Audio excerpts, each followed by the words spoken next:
ఆనింగిలోన వింత తార వెలిసే ఈ నేల చీకటంతా పారిపోయే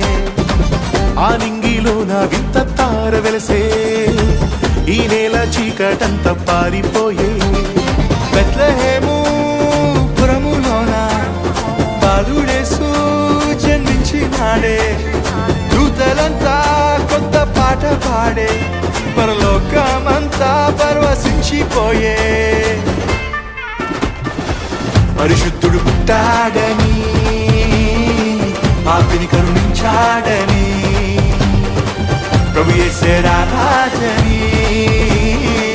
పరమును వీడొచ్చాడని